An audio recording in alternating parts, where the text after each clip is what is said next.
మేడారం జాతరకి మీరు కేసీఆర్తో కలిసి వెళ్ళినప్పుడు కేసీఆర్ మిమ్మల్ని మళ్ళన్నా ఏం కోరుకున్నావే అంటే మంత్రి అయి వస్తాను మొక్కిన తల్లి దయ మా సీఎం కేసీఆర్ గారి ఆశీర్వాదం. కార్మిక శాఖతో హ్యాపీగా ఉన్నారా మీరు? ఇంకేదన్నా విద్యాశాఖ వస్తే బాగుండేది అనిపించింది? ఇదే చాలా పెద్ద అదృష్టంగా భావిస్తాను. సో కార్మిక శాఖలో మల్లారెడ్డి తనదైన మార్పుతో ఏమైనా చేయాలనుకుంటున్నారా? చాలా డిఫరెంట్ చూపిస్తా కదా, ఇంకా స్టార్ట్ చేయలేదు కొద్దిగా.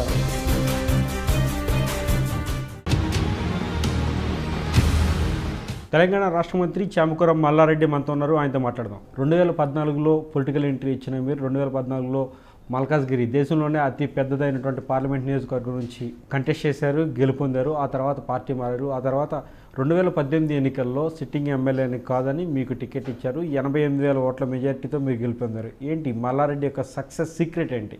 సక్సెస్ సీక్రెట్ ఏం లేదు. ప్రతి పని కూడా ఒక ప్లానింగ్ ప్రకారం, ఒక డిసిప్లిన్ ప్రకారం, ఒక రెస్పెక్ట్గా, ఒక హార్డ్ వర్క్గా, మంచి హోంవర్క్ చేస్తే గ్యారంటీగా సక్సెస్ అయ్యేదే నా సీక్రెట్. దానికి సంబంధించే నేను ఒక 30 సంవత్సరాలు రన్ చేస్తున్నా. చిన్నప్పటి సంది కూడా నేను పాల వ్యాపారం చేసిన, సక్సెస్ఫుల్గా కష్టపడ్డా, చాలా పెద్ద వ్యాపారం చేసిన. 70s 80sలోనే ఒక 1000 లీటర్ల సప్లై చేసిన. తర్వాత గులాబీ పూల తోట పెట్టి పెద్ద ఆ వ్యాపారం కూడా బాగా సక్సెస్ అయ్యింది. దాని తర్వాత బోర్వెల్స్ బిజినెస్ కూడా బాగా సక్సెస్ చేసిన. ఆ తర్వాత చిట్ ఫండ్ బిజినెస్ కూడా బాగా సక్సెస్ చేసిన. ఆ తర్వాత స్కూల్స్ పెట్టిన. స్కూల్స్ కూడా బాగా ఇప్పుడు 10 CBSE స్కూల్స్ ఉన్నాయి నాకు. డిగ్రీ డిస్కంటిన్యూ చేసిన మల్లారెడ్డి ఇవన్నీ ఎట్లా సాధ్యమైనవి? విద్యా సంస్థలు నడిపే స్థాయికి ఎలా ఎదిగారు? ఎదిగారంటే మనం పని చేస్తూ పోతూ దాంట్లో సబ్జెక్ట్లో లీనమైపోయి డీప్గా సబ్జెక్ట్లో సీరియస్నెస్ ఉంటే తప్పకుండా సక్సెస్ అవుతుంది. ఇప్పుడు మనం ఇంజనీరింగ్ కాలేజీలు పెట్టినాం, ఇప్పుడు మెడికల్ కాలేజీలు పెట్టినాం. పర్ఫెక్ట్గా అందులో నేనేం పెద్ద బీటెక్ ఇంజనీర్ కాదు, నేను MBBS డాక్టర్ని కూడా కాదు. అయినా ఆ కాలేజీలన్నీ కూడా సక్సెస్ఫుల్గా పెట్టినా. ఎందుకంటే దాంట్లో సీరియస్గా పోయి సీరియస్నెస్ తోటి మనం దానికి హోంవర్క్ చేసి మంచిగా ప్లానింగ్ చేస్తే పర్ఫెక్ట్గా సక్సెస్ కావచ్చు. అదే రాజకీయంలోకి వచ్చిన ఫస్ట్ టైమే వచ్చిన. నాకు ఇంకా 5 ఏళ్ళు నిండలే. నేను అంతకుముందు ఏ పార్టీలో మెంబర్ కాదు. మార్చి 19th వస్తే నాకు 5 years కంప్లీట్ అవుతాయి. ఆ రోజు జాయిన్ అయిన టీడీపీలో. ఆ తర్వాత జాయిన్ అయినాక ఇమీడియట్గా సీఎం పెద్దలు కేసీఆర్ గారు ఏదైతే అభివృద్ధి కార్యక్రమాలు ఆయన 14 సంవత్సరాలు మన రాష్ట్రాన్ని ఉద్యమం చేసి సాధించాడు. ఒక ఉద్యమం మాదిరిగానే 4.5 సంవత్సరాలు, గత 4.5 సంవత్సరాలు కూడా అభివృద్ధి కూడా అదే మాదిరిగా చేశాడు. 4.5 సంవత్సరాలనే ఒక ప్రాంతీయ పార్టీ ఒక అభివృద్ధి చేసి తెలంగాణ రాష్ట్రాన్ని సాధించి అభివృద్ధి చేసి భారతదేశంలోనే నెంబర్ 1 రాష్ట్రంగా తీర్చిదిద్దిన ఘనత మన సీఎం పెద్దలు కేసీఆర్ గారిది. అందుకని ఆయన అభివృద్ధి చేసే నేను టీఆర్ఎస్లోకి వచ్చినాను. మీరు అభివృద్ధి అంటున్నారు, ప్రజలేమో ఇప్పటికీ 2 లక్షల కోట్ల అప్పు తెలంగాణ రాష్ట్రానికి వచ్చింది. దీనికి సంబంధించి 11,000 కోట్లు ఇప్పటికే వడ్డీల రూపంలో కడుతున్నామని ప్రజలు ఆందోళన చెందుతున్న పరిస్థితి కనిపిస్తుంది. దీన్ని ఏ రకంగా అర్థం చేసుకోవాలి? భారతదేశంలో 29 రాష్ట్రాలు ఉన్నాయి. 29 రాష్ట్రాలలో అప్పు లేని రాష్ట్రం ఏదైనా ఉంటే చెప్పు నాకు. అప్పు చేయకపోతే ఎట్లా సక్సెస్ అయితే? అంటే 2 లక్షల కోట్లు దాటిపోయింది అప్పు అనేది. 2 లక్షలు దాటని 3 లక్షలు దాటని లిమిట్లోనే ఇస్తారు కదా. అప్పు కూడా నీకు అడ్డగోలుగా రాదు కదా.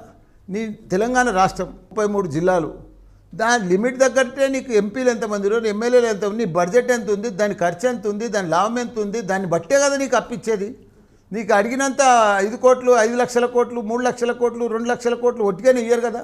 నీ వర్క్ను బట్టి, నీ బడ్జెట్ని బట్టి, నీ స్టెమినాని బట్టే కదా నీకు వచ్చేది అప్పు. గత ఏడాది సమ్మక్క సారలమ్మ జాతరకి వెళ్ళినప్పుడు, మేడారం జాతరకి మీరు కేసీఆర్తో కలిసి వెళ్ళినప్పుడు కేసీఆర్ మిమ్మల్ని మళ్ళన్నా ఏం కోరుకున్నావే అంటే మంత్రి పదవి కోరుకున్నానని మీరు చెప్పడం, సో దాన్ని దృష్టిలో పెట్టుకుని మీకు ఎమ్మెల్యే టికెట్ ఇవ్వడం, మంత్రి పదవి కూడా ఇచ్చారంటున్నారు, నిజమేనా?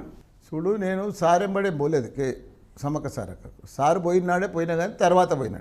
సార్ ముందు వెళ్ళిపోయిండు, నేను తర్వాత పోయి దర్శనం చేసుకున్న మొక్కిన. నేను అక్కడ సమ్మక్క సారక్కకు ప్రతిసారి పోయినా. గత 6 సంవత్సరాల సంది కూడా పోతున్నా. ముందు మొక్కిన, ఒక మెడికల్ కాలేజ్ కావాలని మొక్కిన, 2 మెడికల్ కాలేజీలు వచ్చినాయి. ఎంపీ కావాలని మొక్కిన, ఎంపీ కూడా సక్సెస్ అయినా. అదే మాదిరిగా మంత్రి అయి వస్తాను మొక్కిన. తప్పకుండా ఇప్పుడు మంత్రి కూడా అయినా. అంతా తల్లి దయ మా సీఎం కేసీఆర్ గారి ఆశీర్వాదం. కేసీఆర్ గారు మిమ్మల్ని అడిగిన మాట వాస్తవం కాదా? ఏం అడిగినారు అంటే నేను చెప్పిన, ఆయన అడగలేదు నాకు, నేనే చెప్పిన. ఇట్లా వేరేళ్ళు బాలకా సుమన్ వాళ్ళు ఇట్లా మళ్ళా నన్ను నిన్న మొక్కి వచ్చిందంటే ఏం మొక్కిందంటే దానికోసం చెప్పిన, ఇంతే. దానికి దీనికి మొక్కుకు మంత్రి పదవికి పెద్ద ఇదేం లేదు. ఎందుకంటే కష్టపడితే మా సీఎం కేసీఆర్ గారి దగ్గర నేను అబ్జర్వ్ చేసింది ఏంటంటే, ఎవరైతే బాగా పనిచేస్తారో, ఎవరైతే పబ్లిక్లో బాగా కష్టపడతారో వాళ్ళకు అన్యాయం జరగదు, కరెక్ట్గా న్యాయం జరుగుతుంది. మీరు అబ్జర్వ్ చేయండి. మీరు పనితనం ఉంటేనే ఆయన మంత్రివర్గం కానీ, ఇంకేదైనా ఎమ్మెల్యే సీట్ కానీ, ఇంకేదైనా కానీ, ఎంపీ సీట్ కానీ, ఎవరికే కానీ ఆయన దగ్గర ఒకటే కుల మత భేదాలు లేవు, మన ఫ్రెండ్షిప్ చుట్టాలు బంధుప్రీతి లేదు, నా తమ్ముడు నా బామ్మడిది అనేది లేదు. ఆయనకొక్కటి ఎవ్వరు పని చేస్తే వాళ్ళే, పని చేయలకు మాత్రం లేదు. కార్మిక శాఖతో హ్యాపీగా ఉన్నారా మీరు? ఇంకేదన్నా విద్యాశాఖ వస్తే బాగుండేది అనిపించింది? ఇదే చాలా పెద్ద అదృష్టంగా భావిస్తున్నాను. ఎట్లానో మంచి కార్మిక శాఖ, ఇండస్ట్రియల్ శాఖ, స్కిల్ డెవలప్మెంట్ శాఖ, మంచి చైల్డ్ అండ్ ఉమెన్ శాఖ, పెద్ద శాఖలు ఇవన్నీ. ఇప్పుడు చైల్డ్ అండ్ ఉమెన్ శాఖలో ఎంత పెద్ద పోర్ట్ఫోలియో అది. ఎందుకంటే అది 1800 కోట్ల బడ్జెట్, 75,000 మంది ఉమెన్ పనిచేస్తారు అక్కడ. కాబట్టి వాళ్ళందరూ కూడా పిల్లలకు కానీ తల్లులకు కానీ గర్భిణీ స్త్రీలకు కానీ పోషకాహారం ఇవ్వాలి. ఎందుకంటే గుడ్డు ఇవన్నీ కూడా రోజు వాళ్ళకు తల్లికి గర్భిణీ స్త్రీ అయినాక ప్రెగ్నెంట్ అయినాక 3 months తర్వాత 6 నెలలు మళ్ళీ డెలివరీ అయినాక కూడా మళ్ళీ బిడ్డకు మంచి పాలు రావాలని హైజీనిక్ ఫుడ్ కోసం ఈ పోషకాహారం ఇవ్వాలి తప్పకుండా. సో కార్మిక శాఖలో మల్లారెడ్డి తనదైన మార్క్తో ఏమైనా చేయాలనుకుంటున్నారా? చాలా డిఫరెంట్ చూపిస్తా కదా, ఇంకా స్టార్ట్ చేయలేదు. కొద్దిగా కోడ్ వస్తుందని కొద్దిగా ఇనాగ్రేషన్లలో బిజీ ఉన్నా, ఇంకా సెక్రటరియట్కి ఒకటే రోజు పోయినా. కాబట్టి తర్వాత కూడా ఈ 5వ తారీఖు తర్వాత రోజు పోయి కరెక్ట్గా ఇవాళ కూడా రివ్యూ చేస్తున్నా. ఎంపీగా పార్లమెంట్లో ప్రజలు ఏమి మాట్లాడాలనుకుంటారో అదే మాట్లాడతాడు ఈ మల్లారెడ్డి అంటూ కూడా ప్రజలకు మీరు లేఖలు రాసిన సందర్భం కూడా ఉంది. ఎందుకు ఈ వినూత్న ప్రయోగం చేశారు? కార్మిక శాఖలో కూడా ఇలాంటి వినూత్న ప్రయోగాలు ఏమైనా చేస్తారా? తప్పకుండా వినూత్న ప్రయత్నం తప్పకుండా ఉంటుంది. ఎందుకంటే ప్రజలకు మనం ఎన్నుకున్నబడ్డ మన మనుషులం. ప్రజలకు ఏం బాధలు ఉన్నాయో, ప్రజలకు ఏది అవసరమో, ప్రజలు ఏది మాట్లాడమన్నారో, ప్రజలు ఏం చేయమంటారో దానికి అనుకూలంగానే మనం చేయాలి, అనుబంధంగానే మనం చేయాలి. ప్రజలు ఒకటి అనుకుంటే మనం ఒకటి చేస్తే ఎట్లయితుంది? ఇప్పుడు ప్రాబ్లమ్స్ ఏమున్నాయి? ఇప్పుడు నేను ఎంపీగా ఉన్నప్పుడు కంటోన్మెంట్లో ఆల్ రోడ్స్ ఆర్ క్లోజ్ ఉండే. నేను బాధపడి కష్టపడి మన సీఎం కేసీఆర్ గారితో సహకారం తీసుకొని చెప్పిపిచ్చి చాలా లెటర్లు రాసి 3 డిఫెన్స్ మినిస్టర్లు మారారు. అయినా కానీ తర్వాత లాస్ట్ వరకు ఆల్ రోడ్స్ ఆర్ ఓపెన్ అని తీసుకొని వచ్చిన. అట్లనే ఉప్పల్ బగాయత్ ల్యాండ్స్ ఉండే, కాంగ్రెస్ ప్రభుత్వాలు ఉండే, తెలుగుదేశం ప్రభుత్వాలు ఉండే. 4 సీఎంలు మారారు. 800 ఎకరాలు గవర్నమెంట్ కోసం తీసుకురు, హెచ్ఎండిఏ కోసం కానీ, మెట్రో కోసం కానీ, వీళ్ళ వాటర్ వర్క్స్ కోసం కానీ. కానీ వాళ్ళకు 1000 గజాలు అలాట్ చేయలేకపోయారు. అదే నేను టీఆర్ఎస్లోకి వచ్చినాక పెద్దలు సీఎం గారి దగ్గర పోతే ఇట్లా రైతులు చాలా ఇబ్బంది పడుతున్నారు సార్, వాళ్ళు చాలా కష్టాలు ఉన్నారు సార్, వాళ్ళ ల్యాండ్ తీసుకొని వాళ్ళకు 1000 గజాలు ఎకరా తీసుకొని 1000 గజాలు అలాట్ చేయలేకపోతున్నారని చెప్తే ఇమీడియట్గా వాళ్ళందరినీ పిలిపిమ్మన్నాడు. 300 మంది రైతులను ఆయన ఇంటి దగ్గర క్యాంప్ ఆఫీస్లో తీసుకుపోయినా ఇమీడియట్గా వాళ్ళకి అలాట్ అయిపోయింది, రిజిస్ట్రేషన్ అయిపోయింది. అట్లా కొన్ని సందర్భాలు మంచి పనులన్నీ కూడా ఎవరు పట్టించుకోలే. మల్లారెడ్డి కుండ బదులు కొట్టినట్టు మాట్లాడతారు, ఉన్నట్లు మాట్లాడతారు అంటుంటారు. అలాగే మొన్న జనవరి 28వ తారీఖున జవహర్ నగర్ కాలనీ వాసులు వచ్చి ఇక్కడ కబ్జాలు జరుగుతున్నాయని మీకు ఫిర్యాదు చేస్తే కబ్జాలు చేస్తున్నది ఎవరు కాదు మనోళ్ళేనంటూ కూడా స్పష్టంగా చెప్పారు. ఏంటి ఆ ధైర్యం మీకు? ఇప్పుడు ధైర్యం అంటే అది మనోళ్ళేనంటే లీడర్లు అని చెప్పినాం. జనరల్ లీడర్లే కదా చేసేది. ఆడ పేద ప్రజలు, జవహర్ నగరు గవర్నమెంట్ ల్యాండ్ ఎక్కువ ఉన్నది. అది మొదటి సంది కూడా ఆ లీడర్లకు అది ఉపాధి. ఆడ గవర్నమెంట్ ల్యాండ్లో ప్లాట్లు 90 గజాలలో కట్టుకోవాలి, అమ్మాలి. కాబట్టి దానికోసం ధైర్యంగా చెప్పి అదైనా కంట్రోల్ చేస్తున్నాం. క్లియర్గా చెప్పిన ఎలక్షన్కి ముందు ఎవరైతే ఇప్పటిదాకా కట్టుకున్నారో వాళ్ళది కాపాడే బాధ్యత నాది. నేను ఎమ్మెల్యే అయినాక తప్పకుండా మీ ఇళ్ళకు రక్షణ ఇస్తే మీరు పేద ప్రజలు అని చెప్తే అది కంటిన్యూగా కట్టుకుంటూ పోతూ ఉన్నారు. అది నాకు బాధ కలిగింది. కబ్జాలు కావచ్చు, అక్రమ నిర్మాణాలు కావచ్చు. సో మల్లారెడ్డి కాన్స్టిట్యున్సీలో ఎక్క మీద ఏం జరగకుండా చూసుకుంటారు. జరగకుండా అంటే ప్రజలకు సేవ చేయాలి. ఇప్పుడు మీరు భారతదేశంలో మన రాష్ట్రం ఎంత అభివృద్ధి చెందుతుంది. మన సీఎం కేసీఆర్ గారి ఆలోచన చూడండి మీరు. మిషన్ కాకతీయ, ప్రతి ఎకరకు సాగునీరు, 1,25,00,000 ఎకరాలకు సాగునీరు అందిస్తున్న ఘనత మన సీఎం కేసీఆర్ది కదా. చెప్తలేడా? అది 2 ఏళ్ల లోపల అందరికీ నీళ్ళు అందిస్తూ అంటుండు. ఆ మాదిరిగా కాళేశ్వరం ప్రాజెక్టు కానీ ఇవన్నీ ప్రాజెక్టుల పనులు అంత స్పీడ్గా నడుస్తున్నాయి. దానికి తోడు మిషన్ భగీరథ మీరు 2019లో ఏప్రిల్ కల్లా అందరికీ శపథం చేసిండు, నేను ప్రతి ఇంటికి మంచినీరు తాగిపిస్తాను. ఆ శపథం ప్రకారం వర్క్ నడుస్తలేదా తెలంగాణలో మొత్తం? ప్రతిపక్షాలు అంటూ ఉన్నాయి మిషన్ భగీరథ కావచ్చు, లేకపోతే కాకతీయ కావచ్చు, లేకపోతే మీరు చెప్తున్న ప్రాజెక్టులు కావచ్చు, ఇవన్నీ కూడా 100 కోట్ల అవినీతితో ముడిపడి ఉన్నాయని చెప్తూ ఉన్నారు. వాళ్ళని చూపిమనే, ప్రూవ్ చేయమను. పని చేసేటోడు 100 కోట్ల అవినీతి అంటే ఎట్లనే? వాళ్ళు పని చేయరు, ఇక్కడ అవినీతి అంటారు. వాళ్ళకి చేత కాదే, వాళ్ళ ప్రభుత్వాలు అందుకే ఫెయిల్ అయిపోయారు. ఇప్పుడు మీరు ఒక్కటే గుర్తుపెట్టుకోండి, ప్రజలకు మన సీఎం కేసీఆర్ గారి మీద రెండోసారి పెద్ద ఎత్తున 88 సీట్లు గెలిపించి సీఎంను చేసిరంటే ప్రజలకు ఎంత నమ్మకం ఉందో చూసుకోను. రెండోసారి గెలవాలంటే ఎంత కష్టమైతే చెప్పు. రెండోసారి కేసీఆర్ గెలవడానికి అది కాదు కారణం, చంద్రబాబు వర్సెస్ కేసీఆర్ అనేది నడిచింది. చంద్రబాబు ఇక్కడికి వచ్చి చంద్రబాబు ఎంట్రీ వల్లే తెలంగాణ ప్రజలు కేసీఆర్కి పట్టం కట్టారు, అంతటి ఘనమైన మెజారిటీలు ఇప్పించారని చెప్తున్నారు. దీనిలో వాస్తవం లేదంటారా? చంద్రబాబు నాయుడు వస్తే కాదు, ఉత్తమ్ కుమార్ రెడ్డి వస్తే కాదు, కోదండ రెడ్డి వస్తే కాదు, ఆడ ఎవరు వచ్చినా మా పనితనం, మన సీఎం కేసీఆర్ గారి పనితనం మీద పబ్లిక్ ఓటేసారు. కానీ వాళ్ళు వచ్చినందుకు గెలిచింది ఏం లేదు. వాళ్ళు ఏం చేసిరని వాళ్ళు ఇప్పుడు కోదండరాండ్ ఏం చేసిండు, ఉత్తమ్ కుమార్ ఏం చేసిండు, చంద్రబాబు నాయుడు ఏం చేస్తుండు ఆంధ్రలో.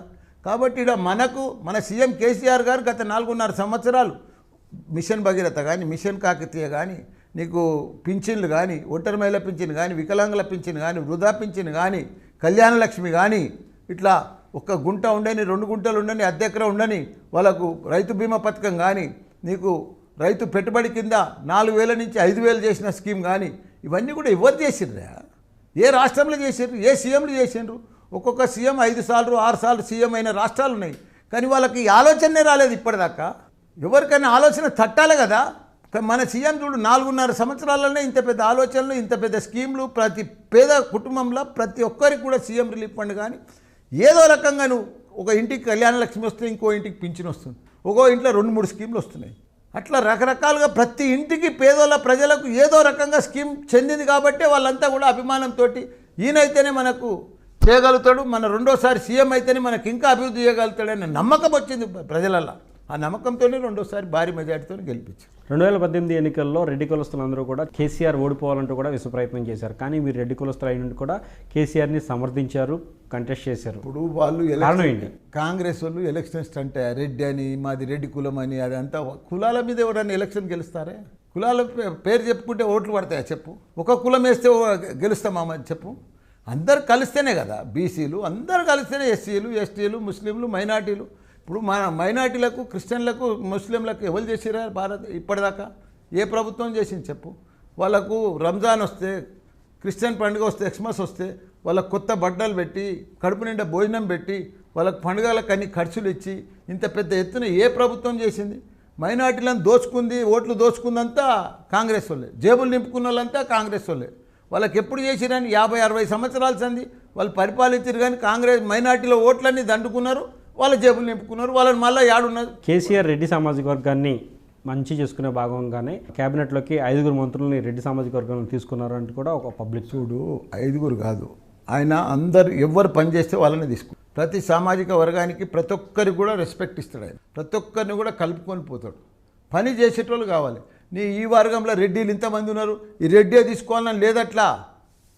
లాస్ట్ టైం మీరు చూడండి, ఒక మహిళను కూడా తీసుకోలేకపోయాడు.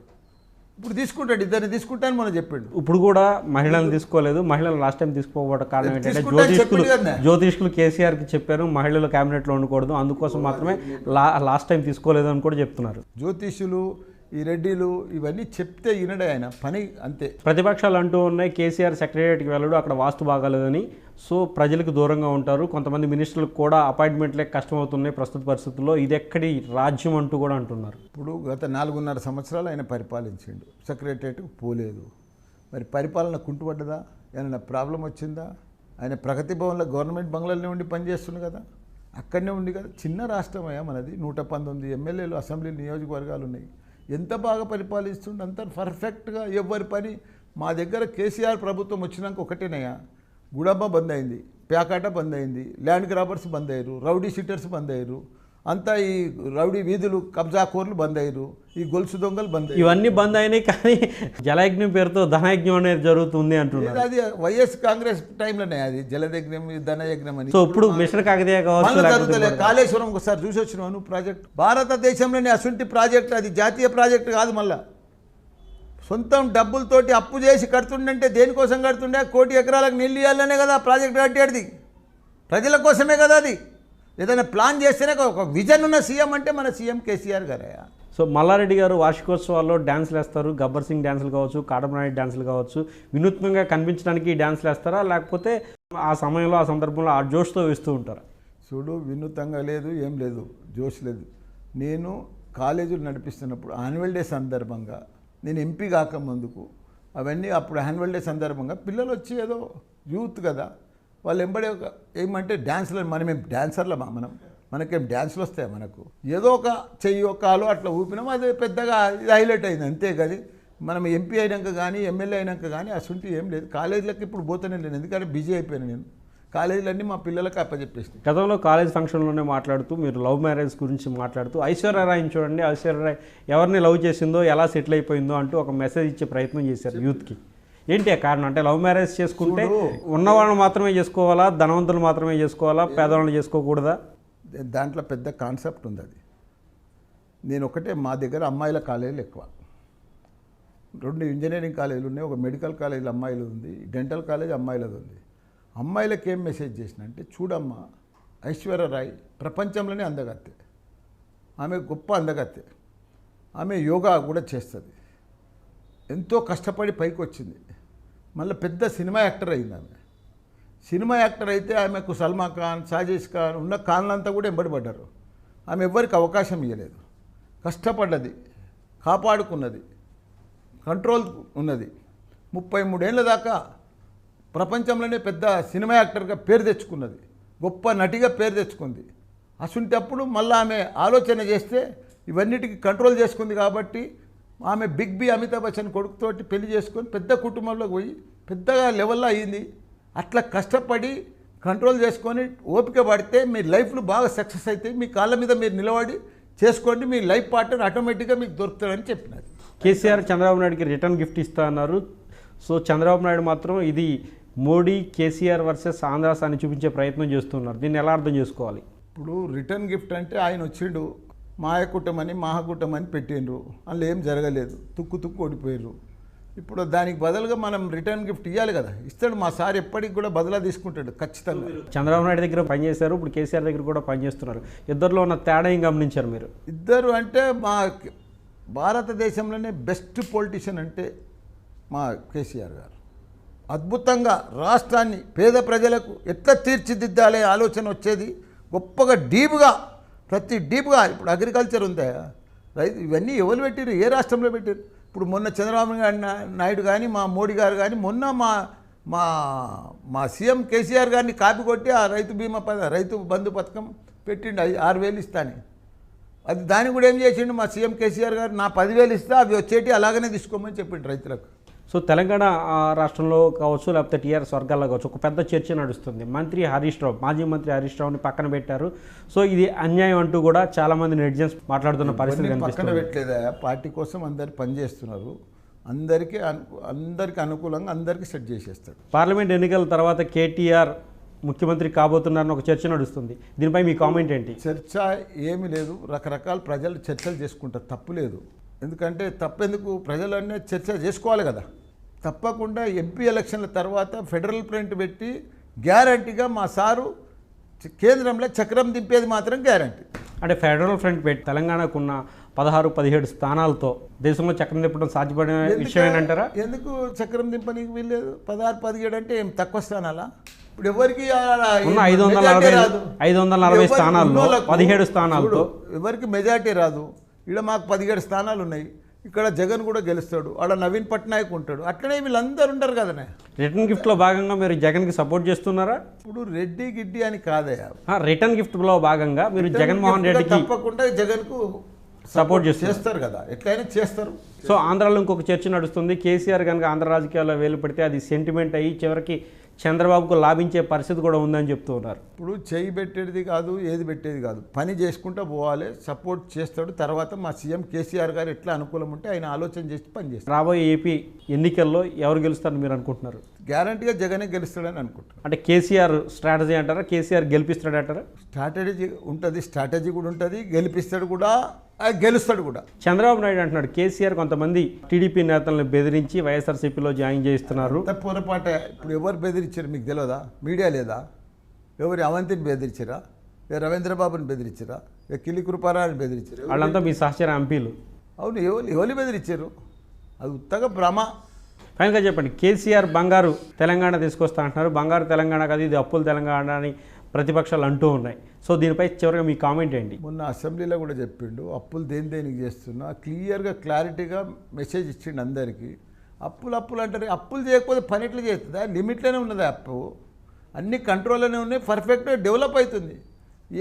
పక్క రాష్ట్రాలలో అందరూ వచ్చి మన రాష్ట్రాన్ని ఆదర్శంగా తీసుకుంటుంటే ఇది ఎట్లా నడుస్తుంది? ఇంటింటికి నీళ్ళు ఎట్లా ఇస్తున్నాడు? మిషన్ భగీరథ ఎట్లా నడుస్తుంది? మిషన్ కాకతీయ ఎట్లా నడుస్తుంది? కళ్యాణ లక్ష్మి ఎట్లా నడుస్తుంది? పింఛన్లు ఎట్లా ఇస్తున్నాడు అని ఎవరైనా పింఛన్లు ఇస్తున్నా?